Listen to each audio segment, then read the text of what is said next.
ఇంకా సామాజిక కార్యక్రమాల్లో ఆయన చేసిన సేవల గురించి ఎంత మాట్లాడినా తక్కువే. నాకు వ్యక్తిగతంగా తెలిసిన 2 విషయాలు మీకు చెప్పాలి. మా అమ్మమ్మ క్యాన్సర్తో చనిపోయారు. ఆనాడు మా తాతగారు హైదరాబాదులో క్యాన్సర్ ఇన్స్టిట్యూట్ ఉండాలి, వరల్డ్ క్లాస్ ఇన్స్టిట్యూట్ ఉండాలి, మనకంటే ఆర్థిక వనరులనే అమ్మమ్మని అమెరికాకు తీసుకెళ్ళి ట్రీట్మెంట్ ఇచ్చాం, అలాంటి ట్రీట్మెంట్ హైదరాబాద్ కేంద్రంగా తీసుకురావాలని బస్వతారకం క్యాన్సర్ ఇన్స్టిట్యూట్ ప్రారంభించాం, శంకుస్థాపన చేశాం. ఆనాడు అది తెలుసుకున్న రతన్ టాటా గారు మొదటి 25 కోట్ల రూపాయల డబ్బులు ఆ ఇన్స్టిట్యూట్ కోసం ఇచ్చారు. ఇది ఇప్పుడు 25 కోట్ల రూపాయలు కాదు, ఇది 1992-93లో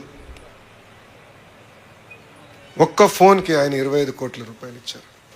అంతెందుకు మన 2014లో తెలుగుదేశం ప్రభుత్వం ఉన్నప్పుడు హుదూద్ తుఫాన్ వచ్చింది విశాఖపట్నానికి. ఆనాడు నేను టాటా ట్రస్ట్ సిఇఓకి ఫోన్ చేసి ఇట్లా హుదూద్ వచ్చింది కొంచెం ఆదుకోండి అని కోరితే ఆయన ఫోన్ పెట్టేసి 30 సెకండ్స్ తర్వాత నాకు ఇప్పుడే రతన్ టాటా గారితో మాట్లాడాను, 3 కోట్ల రూపాయలు మేము ఇప్పుడు నిధులు ట్రాన్స్ఫర్ చేశామని చెప్పారు. డబ్బులు ఇస్తాం గొప్ప కాదు. నేను అడిగాను ఎప్పుడు వస్తారు ఆయన, నా స్వార్థం కూడా ఉంది, గురువుగారు నేను కలవచ్చు కదా అని.